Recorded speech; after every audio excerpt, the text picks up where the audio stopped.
কাফন দিয়া কেন আমারে বাইন্ডিং করলো, কেউ দি খুলে কইল না।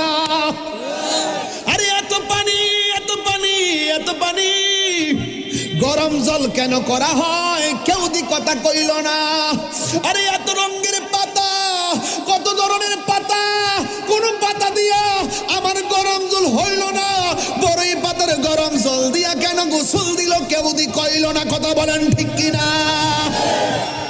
ভাবতে হবে, ভাবতে হবে, ভাবতে হবে।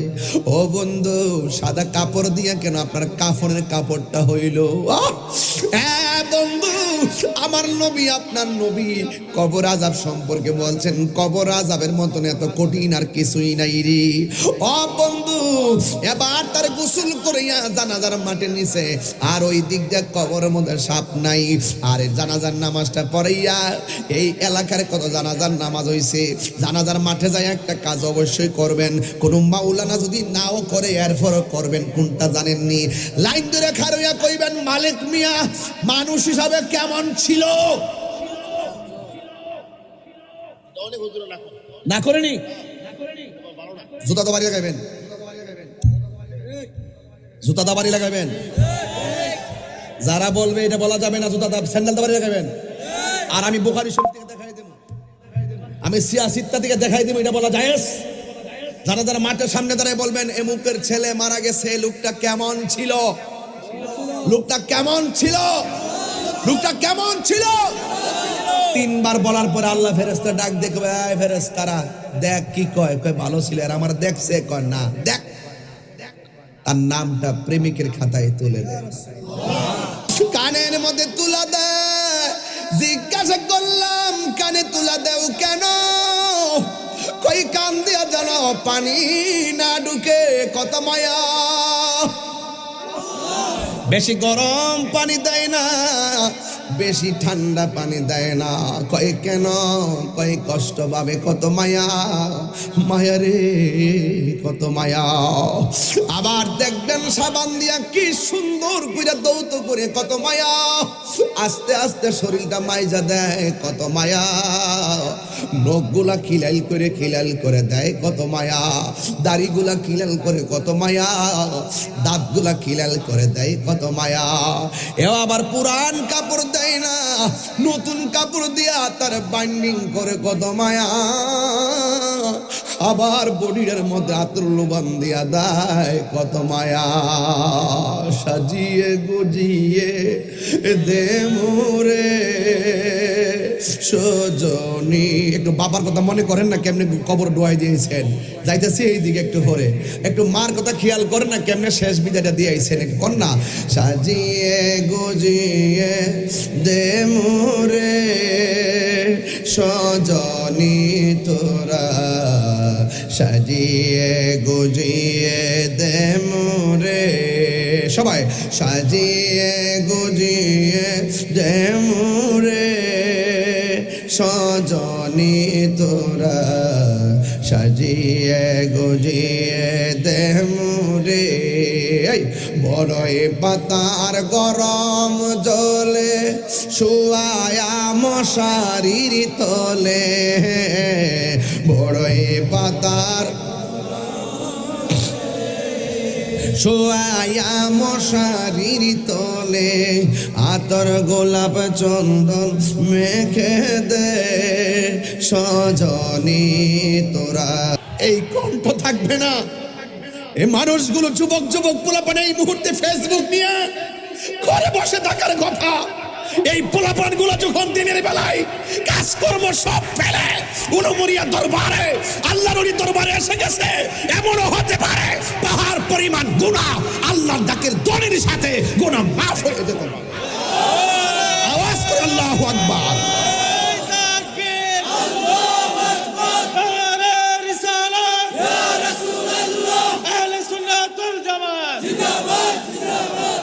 আমার মরণের কত দিন বাকি আমি জানিলাম না গো আল্লাহ। দিন বাকি আমার মরণের বাকি আমি জানিলাম না গো আল্লাহ মরণ কতদিন বাকি। আর আজরাইল আসিয়া যখন হস্তে দিবা দড়ি, আজরাইল আসিয়া যখন হস্তে দিবা দড়ি, তখন আমার মনা ভাই করবা লুকালুকি আমি জানিলাম না গো আল্লাহ মরণের দিন। আমার যুব ভাইরা কণ্ঠ খোলো, আমার মরণ আমি জানিলাম না গো আল্লাহ মরণের কত দিন বাকি। আর 40 দিনের আগে ভাইরে মৌতের নিশানি, 40 দিনের আগে ভাইরে মৌতের নিশানি, জমদূতে বা ইন্দানি চোখে দিয়া আন্দি আমি জানিলাম না গো আল্লাহ মরণের কত দিন বাকি। আমার মরণের আমি জানিলাম না গো আল্লাহ মরণের কত দিন বাকি। গজলে বইটা নিয়ে যাবেন 50 টাকা দিয়ে, যদি কারো থাকে, একটা ছেলে নিয়ে আসছে, এটা মরেন না। আরে হায়াত হইল হাতে ভাইরে মত হইল পায়ে, মরলে ফাও চলবনি। আরে হায়াতটা কার হাতে? হায়াত হইল হাতে ভাইরে মত হইল পায়ে, যেই যায় গাজার মরণ লেখা সেই যায় গাছে মরে আমি জানিলাম না গো আল্লাহ মরণের কত দিন বাকি। আমার মরণের কত দিন জানিলাম না গো আল্লাহ মরণের কত দিন বাকি। হার আজরাইল শিয়া যখন হস্তে দিবা পড়ি, ওরে আজরাইল শিয়া যখন হস্তে দিবা দড়ি, তখন আমার মনা ভাই করবা লুকালুকি আমি জানিলাম না গো আল্লাহ মরণের কত দিন বাকি। আমার মরণে সে ভালোবাসা পায়, আমার কোনো যোগ্যতা নাই, আমি নবীর প্রেমের গান গাই, আমি ওলি আল্লাহর প্রেমে গান গাই, ঠিক কিনা বলেন? আমার ভাইয়েরা জবানটা খুলে গান আল্লাহু আকবার বলেন, ইয়া রাসূল আল্লাহ, ইয়া ওয়ালি আল্লাহ। ভাইয়েরা আমার, ভাইয়েরা আমার, আজকে যারা এখানে এসেছেন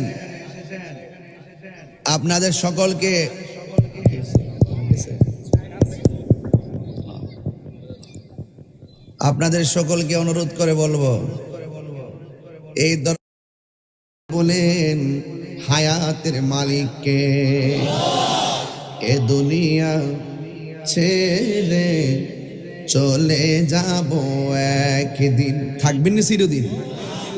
আমি যে টান দেই যেমনি মারি এমনি লাগে, এমন এক সময় আইব লাডি বর করে স্টেজ উঠতে পারতাম না, যদি বাচ্চা থাকি হাজার চেষ্টা করলো এভাবে টান দিতে পারতাম না।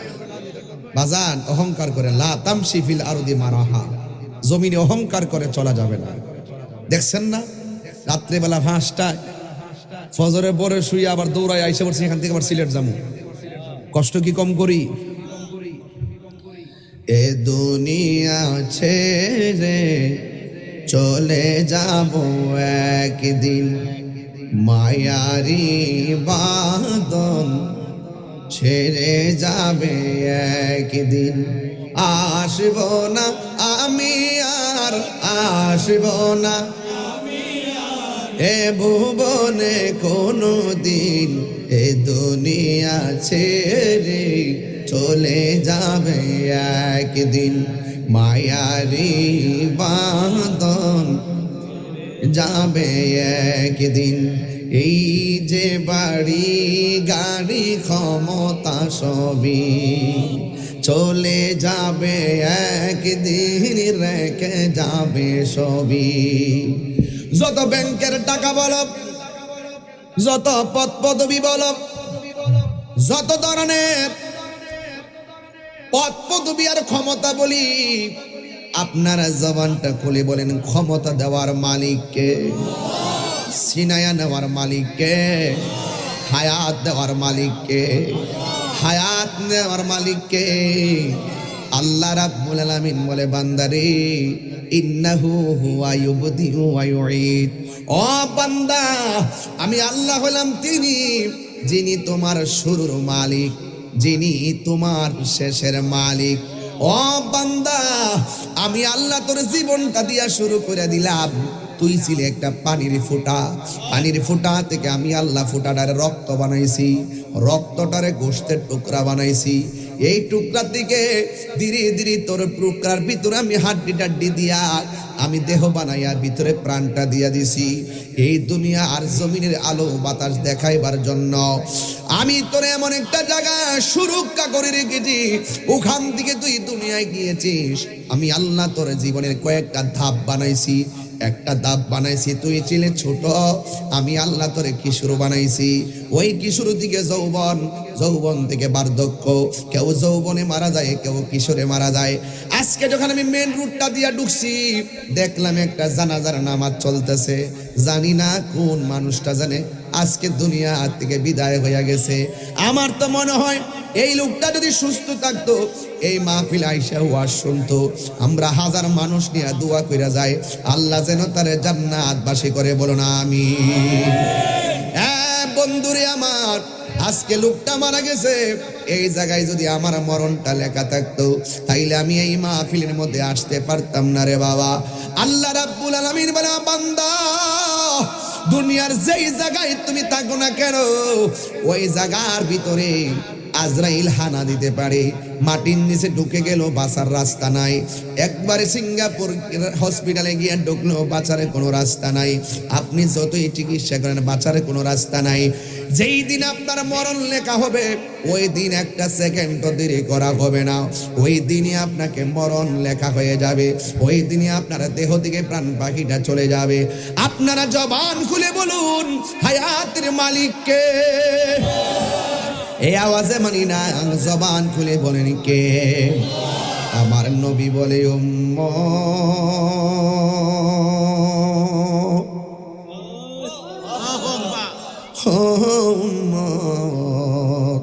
রুহ নেওয়ার একটা নির্ধারিত টাইম আছে।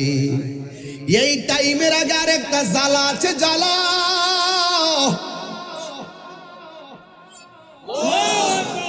ওই জ্বালার নাম সাকরাতুল মাউত। অনেকে সাকরাতুল মাউত কি জিনিস বুঝে না। সাকরাতুল মাউত হইলে মনে করেন আপনি মরণ হবে আজ বিকাল 5টার আগেই আপনার নির্ধারিত টাইমে রুহুটা চলে যাবে। রুহুটা যাওয়ার আগে আপনার সামনে আজরাইল এমন একটা দাও মারবে, দাও মারবে। দরজার মধ্যে এমন একটা চেহারা লই আইব, আজরাইলের ভয়ঙ্কর রূপটা দেখা রগগুলা টাস টাস করে ছিঁড়ে যাবে। এই কথাগুলো আমি সব মাহফিলে বলি, মানুষ চোখের পানি ফালায় কান্দে। আমি তো মনে করি সব মেহরাবে মেহরাবে প্রতিদিন মরণের ওয়াজের দরকার, কারণ মরণের কষ্টের আযাবের জবাবদিহিতা মানুষ বলে গেছে। এই জন্য মানুষ 5 টাকার জন্য মানুষকে খুন করে ফেলাই। কথা কোন ঠিক কিনা? মানুষ মরণের কথা ভুলে গেছে, আখিরাতের জবাবদিহিতার কথা ভুলে গেছে। এই জন্য মানুষের ক্ষমতার জন্য মাইরা ফেলাই। না না, জীবনে কোনোদিন মানুষকে হত্যা করা যাবে না। একটা মানুষ যদি কেউ হত্যা করে, সে যেন দুনিয়ার মানুষগুলারে হত্যা করলো। আপনারা জবান খুলে কোন হত্যা করা কি পাপ না মহাপাপ? এই জন্য আমার নবী, আপনার নবী রাহমাতুল লিল আলামিন বলতেছেন, রুহুটা নেওয়ার আগে তোমার সামনে আজরাইল আসবে, ধাও মারবে, ধাও। রক্তগুলো ঠাস করে পানি পানি হয়ে যাবে। ও মুরব্বী আব্বা, দাড়িগুলা কোন দিন পাকছে টের পান নাই। আয়নার সামনে দাঁড়াইলে এখন আপনার জোয়ান জোয়ান মনে হয়, কিন্তু আপনার বয়স তো চলে গেছে। এই সময়গুলা তো আর ফিরে আসবে না গো। আমার নবী আপনার নবী বলেন, আজরাইল আপনার সামনে একটা দাও মারলে হাড্ডিগুলো ঠাস ঠাস করে খুলে যাবে, রগগুলো টাস টাস করে ছিঁড়ে যাবে। আর দেখবেন মানুষের ফুট যদি 5 ফুট 1 ইঞ্চি হয়, মরার পরে দেখবেন হাফ ইঞ্চি লম্বা হয়ে যায়, জুরাগুলো ছাইরা দেয়। আমার নবী আপনার নবী বলেন, ওই সাকরাতুল মাউতটা হলো আপনার আজরাইলকে দেখা মাত্র গলাটা শুকায়া যাবে। ওই সময় দেখবেন চামচ দিয়া মুখের মধ্যে আঙ্গুর ফলের রস দে ব্লেন্ডার কইরা মালটার রস দেয়, কণ্ঠনালী দিয়ে আর ভিতরে যায় না। যখন দেখবেন জিহ্বা দিয়া ভিতরে যায় না, এই দিক দিয়া বায়া বায়া পড়ে যায়, তখন মনে করবেন আপনার রিজিকের দরজায় আল্লাহ তালা লাগাইয়া দিছি। আপনার শ্বাস আসতেছে, পা দুইটা চলে না গো, মন চাইতেছে মসজিদে যাইবেন, কিন্তু পা দুইটা চলে না। বুঝতে হবে যে জায়গায় জমিনে পা রাখবেন, জমিনে হাঁটার যে সীমাবদ্ধতা ছিল আল্লাহ সব আপনার থেকে কাইরা নিছে। জুড়ে কোন ঠিক কিনা? যখন আপনি একদম গলা শুকায়া পড়ে যাবেন, আমার নবী আপনার নবী বলেন, 7 সমুদ্র 13 নদীর পানি মুখের মধ্যে ডাইলা দিল, পানি তৃষ্ণা মিটবে না। অ্যাম্বুলেন্স দিয়ে বইরা নিলে কাজ হবে না। আমি আমার বাবার দিয়া ওয়াজটা বুঝাই, সরে বুঝবেন। আমার বাবাকে যখন অ্যাম্বুলেন্সে করে ঢাকা নেয়, গাউসিয়া যাওয়ার সময় আমার আম্মা কই, কি রে ভূত, তোর আব্বা দি লড়ে না? আমার আব্বা নামাজটা পড়লেন, কালিমা পড়লেন, শাহাদা পড়লেন, সূরা ইয়াসিন পড়লেন, অনেকগুলা সূরা পড়লেন, ওইরা সুন্দর করে যেন ঘুমায়া গেলেন।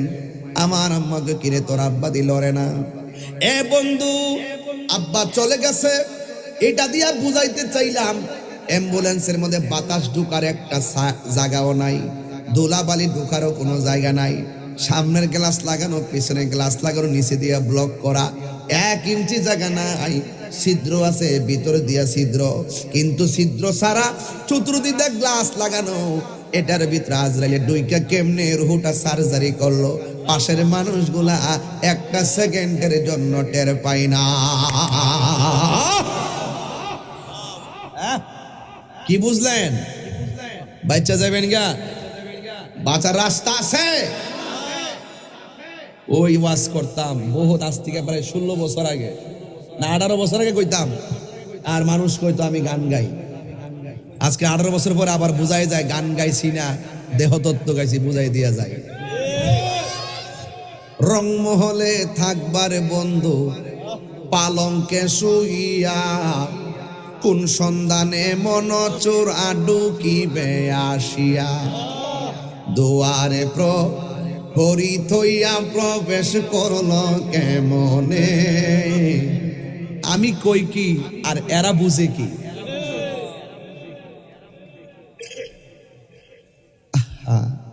মা বাপ 14 গোষ্ঠী বই রইছে। আজকে আসার সময় ফেসবুকে দেখলাম, বিদেশে একটা ছেলে কাজ করে না ঘুমাইছে, ঘুমের মধ্যে মইরা রইছে। একটা প্রবাসী ভাই কাজ করতে আইসা ঘুমাইছে, ঘুম। আজকে দেখলাম ফেসবুকে, সাইফুল ভাই, আজকে দেখলাম একটা ঘুমের মধ্যে পড়ে রইছে, আর ফেসবুকে দিছে যে এই ছেলেটা মারা গেছে, তার জন্য সবাই দোয়া। বাবার মুখে মার মুখে হাসি ফুটানোর জন্য। সাইফুল ভাই চেয়ার দেবেন, আমার পাশে একটা চেয়ার দেন। সাইফুল ভাই এদিকে এদিকে, আমার পাশে দেবেন, একটা চেয়ার নিয়ে আসুন। বাবা, এই ছেলেটা বিদেশ যায় মরবো, তার লেখাটা বিদেশে আছে, তারে ভিসা লাগাইছে, পাসপোর্ট লাগাইছে, বিদেশ পাঠাইছে, কাজ করেছে, ঘরে শুয়াইছে, শুয়াইয়া ঘুম পাড়াইছে, এখান থেকেই ওপেন হার্ট না ওপেন রুহু সার্জারি করছে। কথা কোন ঠিক কিনা? তাহলে পালাইবার কোন রাস্তা নাই। আমার হায়াতের মালিক কে? আমার মৌতের মালিক কে? আমার জীবন কার জন্য? আমি আবার তেলাওয়াত করছি, মহব্বতে আওয়াজ দিবেন। কুল ইন্না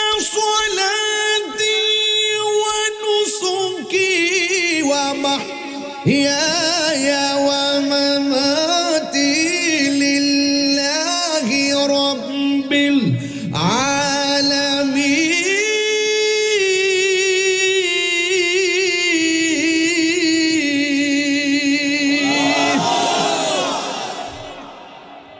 তিনবার কোন আল্লাহু আকবার।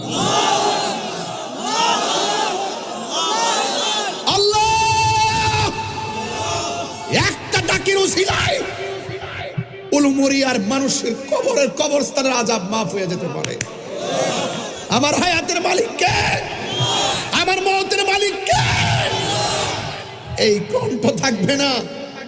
এই মানুষগুলো যুবক যুবক পোলাপান এই মুহূর্তে ফেসবুক নিয়ে ঘরে বসে থাকার কথা। এই পোলাপানগুলো যখন দিনের বেলায় কাজকর্ম সব ফেলে উলুমরিয়া দরবারে, আল্লাহর ওলি দরবারে এসে গেছে, এমনও হতে পারে পাহাড় পরিমাণ গুনাহ আল্লাহর ডাকের দলের সাথে গুনাহ মাফ হয়ে যেতে পারে। আওয়াজ করে আল্লাহু আকবার।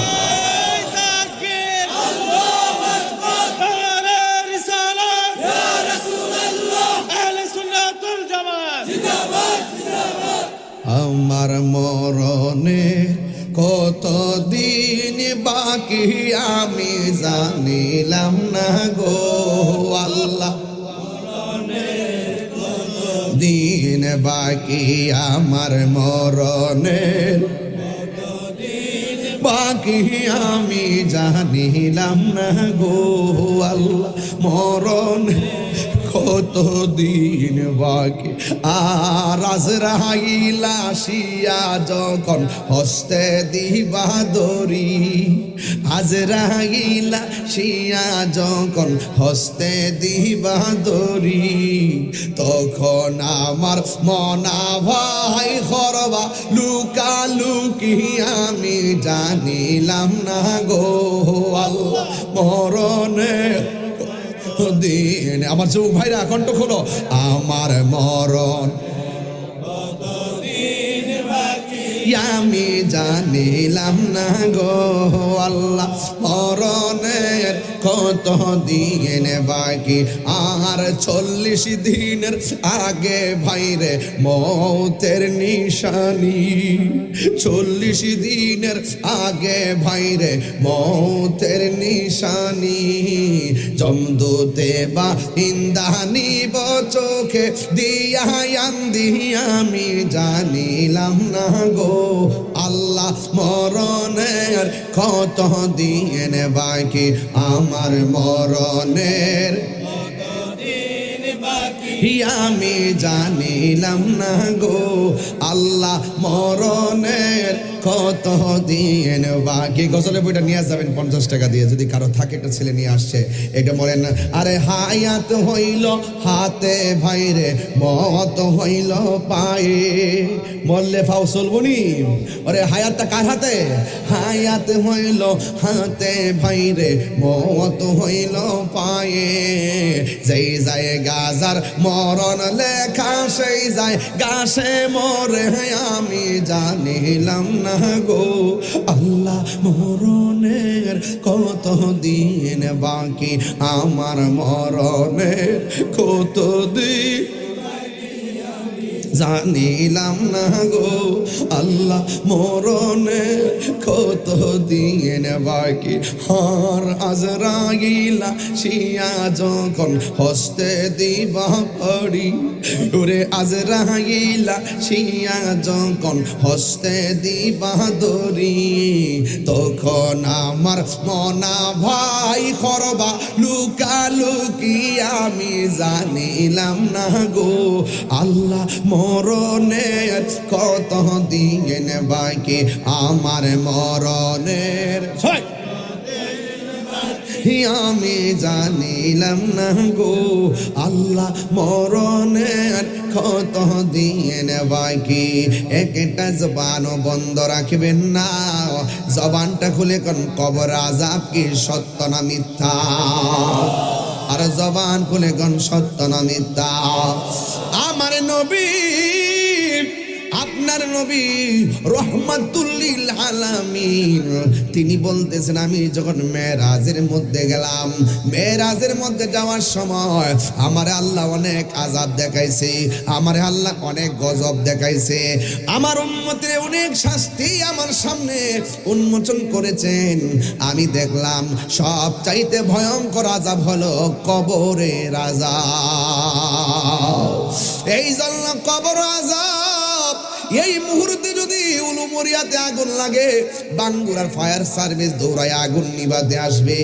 একটা কথা বইলে দিয়া যায়, উলুমরিয়ার ওই গুরুস্থানে যদি যান, কবরটা খুললা যদি দেখেন মানুষের হাড্ডিগুলা পড়ে আছে, কিন্তু হাদিস শরীফে পাইলাম রুহুর উপরে এমন আযাব চলে, এই আযাবের কারণে জাহান্নামের আগুনের তাপের মধ্যে সে বাস করে, কিন্তু এত কান্না করে, এই কান্নার কথা সে বলার মতন কোনো ভাষা নাই।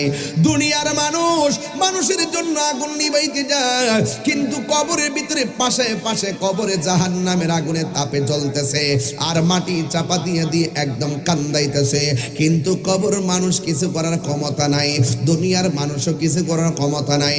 আপনারা জবান খুলে বলেন, কবর আযাব কি সত্য না মিথ্যা? আমার নবী আপনার নবী রহমাতুল লিল আলামিন ও বন্ধু তিনি বলেছেন, সবচাইতে ভয়ঙ্কর আযাব হলো কবর আযাব, কারণ আখিরাতের প্রথম মঞ্জিল হলো কবর। এই কবর যারা ভালো হয়ে যাবে, হাসরের ময়দান যারা ভালো হয়ে যাবে, হাসরের ময়দান যারা ভালো হয়ে যাবে, পুলসিরাত তারা ভালো হয়ে যাবে, পুলসিরাত যারা ভালো হয়ে যাবে, জান্নাত তার জন্য অবধারিত হয়ে যাবে। কথা বলেন ঠিক কিনা? এই জন্য যুবক, ওই এক ব্যক্তি তার বাবারে কবরের মধ্যে যায় নামায়া যায়। আমাদের উলুমরিয়া বাঙ্গুরা থানায় যে কবর হয়, কবরে মাটি দেওয়ার পরেও সাইডে আরো মাটি থাকে কি থাকে না? আরো জোরে বলে না, থাকে কি থাকে না? এক ছেলে তার বাবাকে কবরের মধ্যে কবর দিল।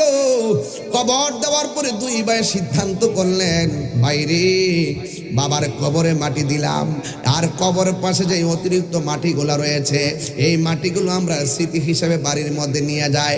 বাড়ির মধ্যে মাটিগুলো নিয়ে গেল। এরপরে দুই ভাই পরামর্শ করে, বাইরে এই মাটি দিয়ে আমরা একটা মাটির কলস বানাই, আমার বাবার ওই কবরের মাটির উচ্ছিষ্ট মাটি দিয়ে একটা কলস বানাবো, ওই কলসের মধ্যে পানি দিয়ে আমরা পানি খাবো আর বাবার জন্য দোয়া করব। দুই ভাই পরামর্শ কইরা সুন্দর করে কলসটা বানাইছে।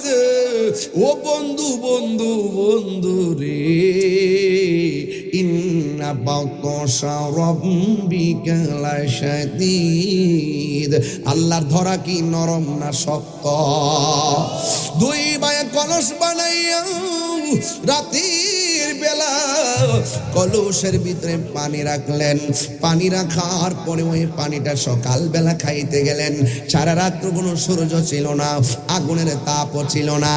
এক ভাই আর এক ভাইরে ডাক দিয়ে কই, ভাই রে ও ভাই, আমরা রাতের বেলা পানি রাখলাম, কূপের পানি ঠান্ডা, আবার কলসের পানি তো ঠান্ডা থাকার কথা, কিন্তু আমরা দেখতেছি যেন এই মাত্র গরম পানি চুলা থেকে নামানো হয়েছে, কারণটা কি? এরপরে বড় ভাইটা ছোট ভাইরে ডাক দিয়া কই, ভাই তাইলে একটা কাজ করো, আজকে দিনের বেলা পানি রাইকা রাত্রে পান করো। এবার দিনের বেলা কূপের পানি রাখলেন, রাইকা কলসটারে ঘরে রাখলেন। রাতের বেলা যেই মাত্র পানি পান করতে গেলেন, যাওয়ার পরে দেখলেন ওই পানিটা আগের চাইতে আরো গরম হয়ে রয়েছে। ও বন্ধু বন্ধু রে, ও যুবকের দল, এবার যখন পানিটা গরম হয়ে গেল, একবার দুইবার তিনবারের মাথায় আর পানি রাখে নাই, না রাইকা আল্লাহর বন্ধুর কাছে গেল, যাইয়া ডাক দিয়ে, ও আল্লাহর বন্ধু, আমার বাবা মারা গেছে, আমার বাবা মারা যাওয়ার পর